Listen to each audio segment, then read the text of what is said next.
Right now, a child is dead after a fatal shooting in the town of Crystal Lake, what we know so far. Also, we bring you to an event celebrating people with special needs in our community. And we're following why some wait hours just to secure their tickets to the great taste of the Midwest. That's all coming up on News 3 Now at 10. Good evening and thank you for joining us tonight. I'm Jalen Banks. A child is dead after a fatal shooting in the town of Crystal Lake Saturday evening. The Marquette County Sheriff's Office reported a 3-year-old child was fatally shot by a 7-year-old child. The Marquette County Dispatch Center received a 911 call just before 4:30. The Sheriff's Office said due to the nature of the incident, they will not be releasing any more details at this time. Now let's get a look at your first warn forecast with meteorologist Blaze Keller, who is live in Madison. Blaze, it was a beautiful day, but is there any rain on the way? There is. We'll take a look at Radar 3000 in just a moment. But yes, it was a great way to end the weekend. Plenty of sunshine, a nice little breeze throughout the day. And now we get ready for that rain that is expected to impact us as we go overnight and then through the at least morning commute time frame on Monday. Right now, most of that shower activity is limited to extreme southeastern parts of Wisconsin, over parts of Walworth County, maybe the most extreme southeastern part of Rock County as well. But if we loop this, you can see these showers really aren't moving northwestward. They're moving northeast to southwest. So it's going to take some time before they move into more of central parts of southern Wisconsin. And again, that's expected to happen overnight through the morning hours on Monday. Speaking of Monday, there is a look at your planner taking you from 7 a.m. to 6 p.m. at night, starting out in the 40s. We'll start off cloudy and then chip away some of that cloud cover as we go throughout the day, leaving us with 60s, low to mid 60s by the afternoon. Most of that rain wraps up by the late morning on Monday. Next week, we are going to be quiet and we'll settle into those 60s and 70s for maybe about a week and a half. We'll talk about why in the full forecast. All right, sounds good, Blaze. We'll see you in just a bit. Costco wholesale in Middleton was closed until the afternoon today due to a power outage Sunday morning.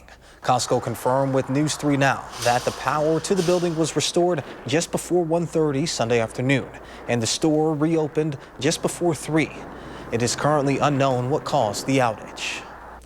A woman is dead after UTV crash in the town of Kendall Saturday evening.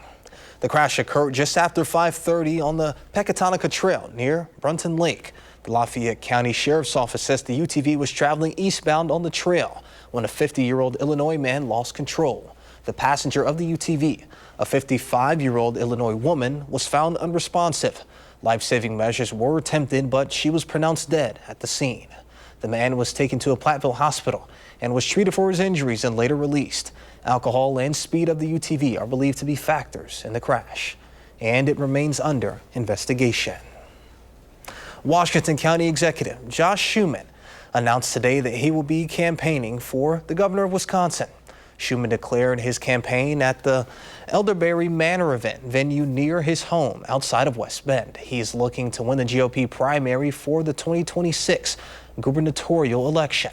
He is an Army National Guard veteran and a graduate of UW-Whitewater and Northern Illinois University. Ticket sales begin for the great taste of the Midwest. Beer enthusiasts lined up all over the Madison area, hoping to be one of the first people to buy their tickets to what many call beer heaven. We went out to catch up with people standing in line outside a Vintage Brewery on Madison's west side to see how long they've been standing in line for their tickets. About 4 hours, got here around 8 o'clock. There's already a line forming. Not long. It's been different the last few years. So we got here around 8:30, I guess. So the years past, you used to have to get out here at like 3 a.m., but the last few years it's been better. So 8:30. The Great Taste of the Midwest is August 9th, and by purchasing a ticket, you gain access to unlimited beer samples from over 200 breweries and pubs, with a choice of over 1,400 beers. 1 in 10 people in Wisconsin are facing food insecurity, but some Middleton high schoolers are looking to fight those odds in their community. Kicking off their week against hunger, Middleton Meals Matter, set up at 6 different locations across the area, collected non-perishable food items for those battling food insecurity. Dry maybe with food donations and stuff, so we really just wanted to find that boost. So I think that we really just picked this week to, kickstart May and just hopefully get a lot of food for the community. Tonight, more than 300 people packed Monona Terrace for a night to remember. The event is a prom for people living with disabilities. Our Tanisha Shaw is giving us an inside look at the celebration tonight.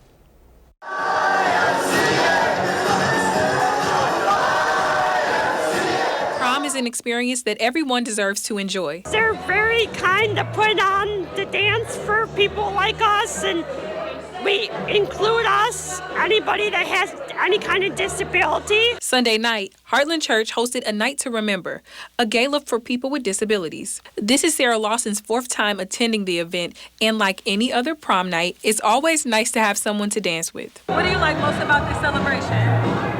Dancing with my girlfriend. Lawson and her boyfriend, Scott Churchill, aren't the only ones making their prom night extra special.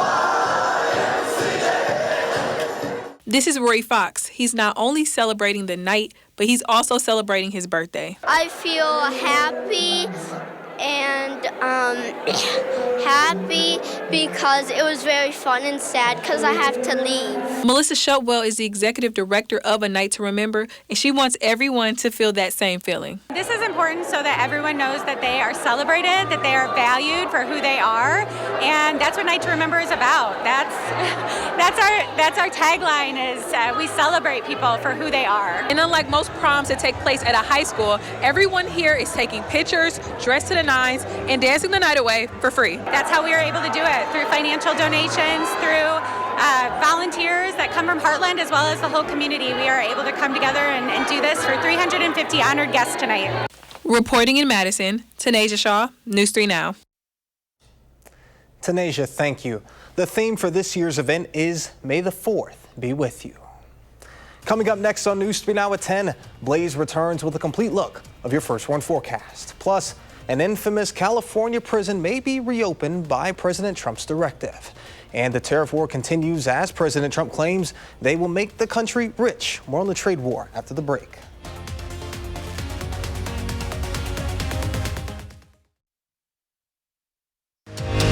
You're watching News 3 Now at 10. Thank you for staying with us. President Trump insists the economy is fine and that tariffs will make America rich. But his trade war rages on. New tariffs took effect this weekend. These ones on imported auto parts. And Tuesday, Canada's Prime Minister, Mark Carney, will meet face-to-face with the president at the White House, with Carney saying, quote, "We expect respect." CBS's Willie James Inman reports from West Palm Beach, Florida. This weekend, new tariffs on auto parts are sparking concern prices will rise for new cars and repairs. This comes as prices spike for many household goods.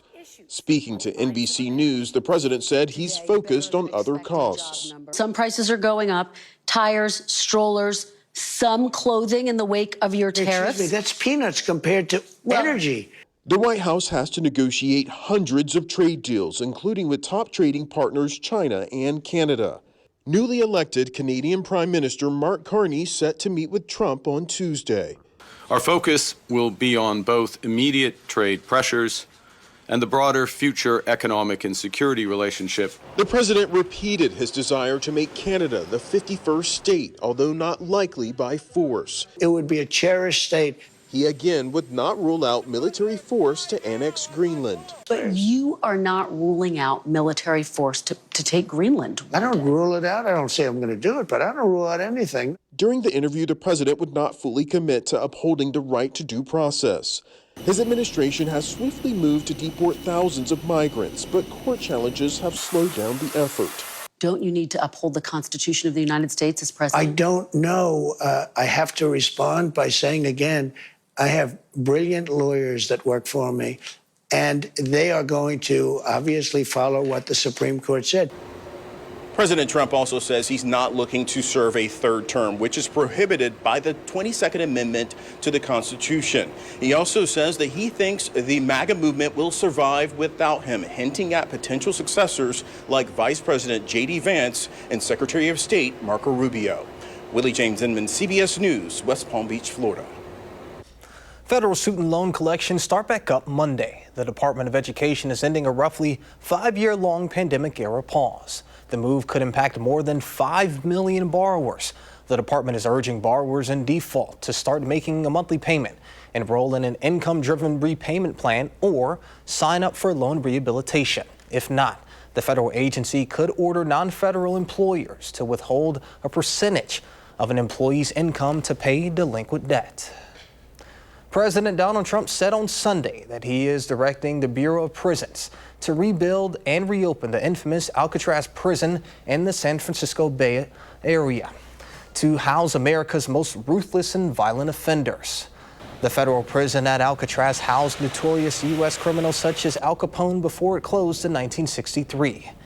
It is now one of San Francisco's most popular tourist destinations. Tonight marks the final day of mourning for Pope Francis, as church leaders look ahead to this week's conclave and selection of a new pope. CBS's Chris Livesay is in Rome, where final preparations are underway. It's been called Holy Smoke.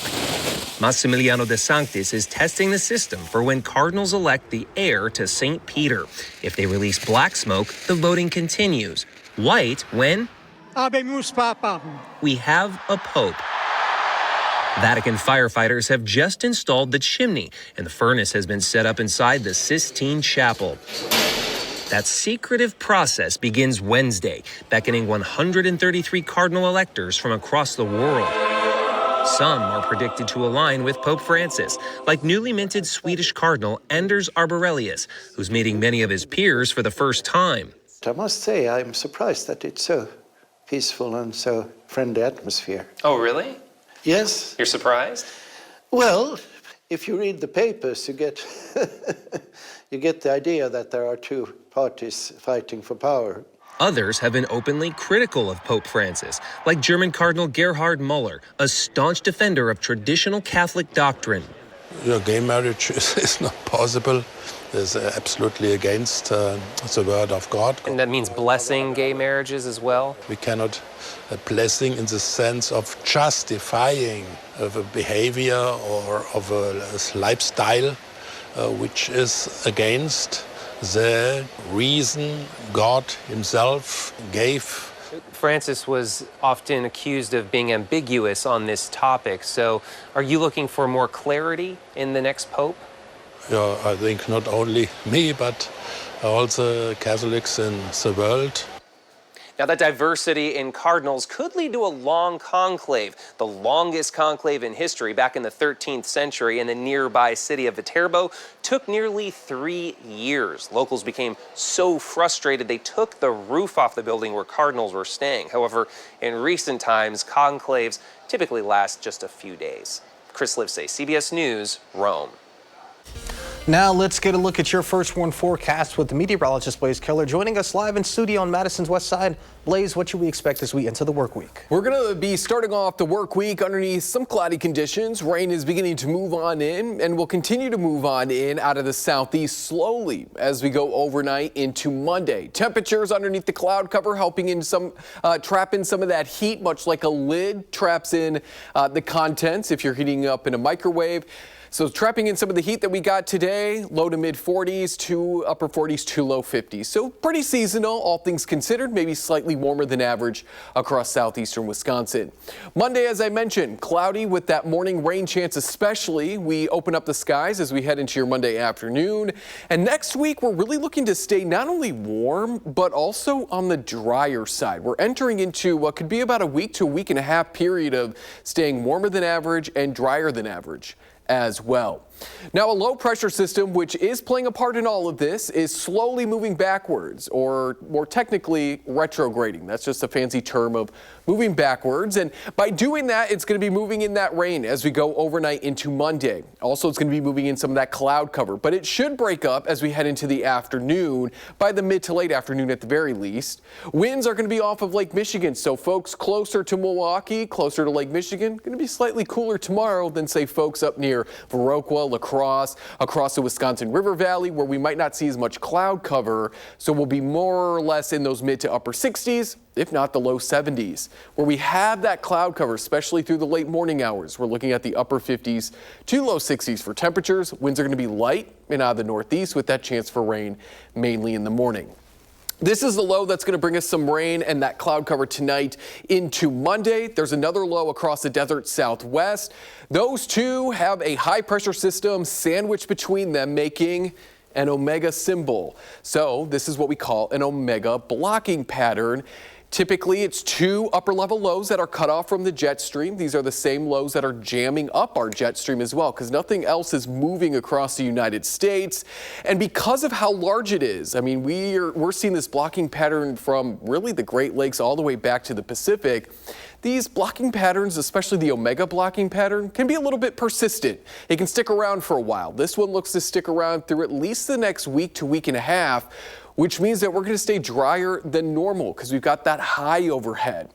We've got the clear skies for the most part, light winds, and little to no rain chances. If we were underneath the lows, we'd see a little bit more cloud cover, cooler temperatures, and probably that better chance for more consistent rain. But take a look at our temperatures underneath that high pressure system, going from the low 60s again on Thursday to the upper 60s to end this work week.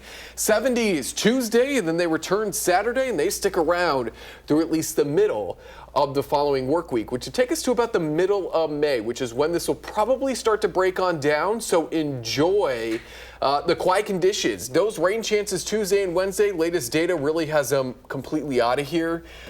So we're looking at pretty dry conditions. Get out into the garden, get outside biking, golfing. Just enjoy the nice weather. Yeah. It's been a while since we've had quiet temperature. I mean, it's going to maybe be a little bit on the pollen-y side, but we've got allergy medicine. Yeah, I always keep it in my car, but I feel as if we deserve it. It's been a really long time since we've had just a stretch of calm and nice weather, whether it was rain or some type of cold or snow, you name it. I don't want to say we've had a rough go at it, but no, we deserve it. Enjoy it while it's here, because as I said, it will break down. Hopefully we go easy into whatever comes after that, but for now, we'll take the 70s in quiet conditions. Absolutely, and if you want to continue to look down at your phone and see good news, you can track the forecast for yourself on the First One weather app. It has hourly planners, road conditions, and even radar. You can download it for free in your phone's app store. Just search WISC Weather. And coming up in sports, a historic and emotional day on the golf course for Scotty Scheffler. Andrew has the highlights next on News 3 Now.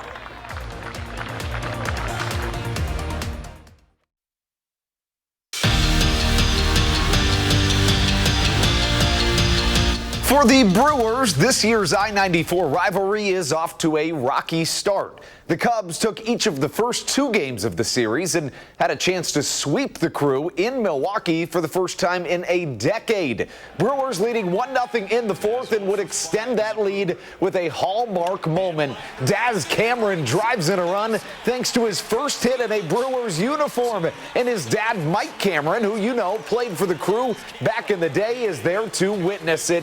Grab your tissues because the Crew tear open a 2-0 lead. And later in the frame, Caleb Durbin doubles the lead. A 2-run ripper to the right side completes a 4-run fourth inning, helping the Brewers avoid the sweep. They take it 4-0, the final.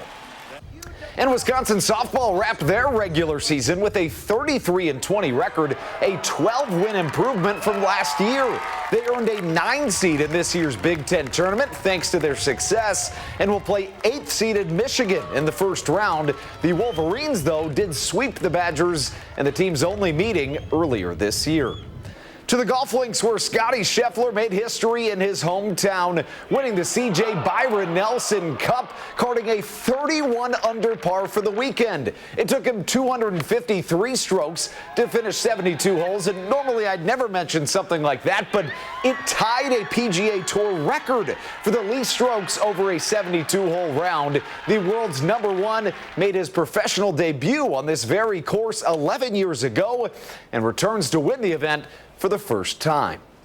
For all of the excitement and whirlwind that happens for a player in the days following the NFL draft, it gets real this weekend at rookie minicamp. And even if the season is still a few months away, reporting to Green Bay for the first time as a professional is a stunning realization. One that is a dream that's been a long time in the making for all the players, but mostly for the pair of Packers' new defensive linemen.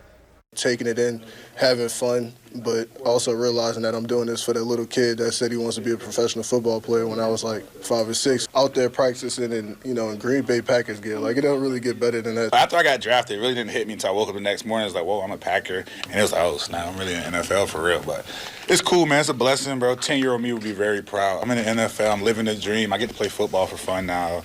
And, I just got smiles on my face. We did a walk through. I'm just smiling. It's like, wow, I'm really here, bro. It's a blessing. As you could imagine, finding the right player or players in the transfer portal is kind of like finding a needle in a haystack. You sift through thousands of players trying to find the best 4 or 5 to fit your specific needs. Now, Greg Gard says the formula for him when it comes to the portal boils down to relationships, saying that Virginia transfer Andrew Rohde is a prime example of that, someone that they've recruited multiple times over the past couple of years. A lot of research, a lot of phone calls, a lot of depending on, you're trying to rely on relationships. Obviously with Rohde, being from the state, we recruited him, watched him in high school, recruited him when he transferred from St. Thomas to Virginia. Obviously stayed in touch with the people around him and he decides to make a move.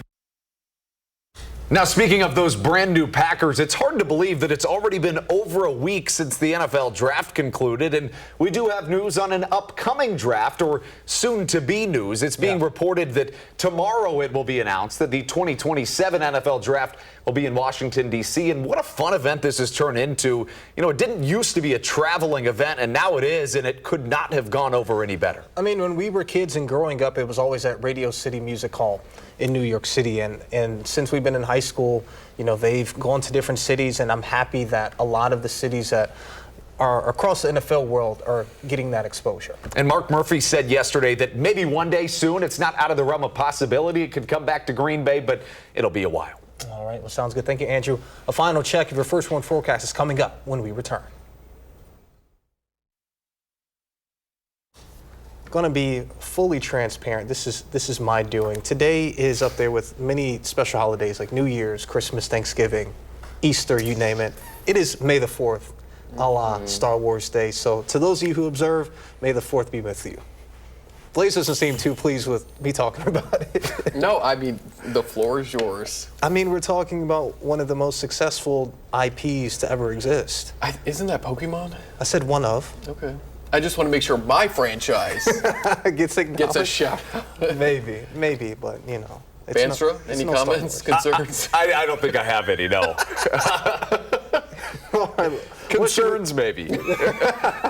What should we expect heading into the work week? Cloudy tomorrow, low to mid-60s, 70s on Tuesday. We'll be a little bit cooler Wednesday, Thursday, and then we sit pretty in the upper 60s to mid-70s starting Friday through the middle of that following work week. All right, sounds good. Thank you for joining us. See you here tomorrow.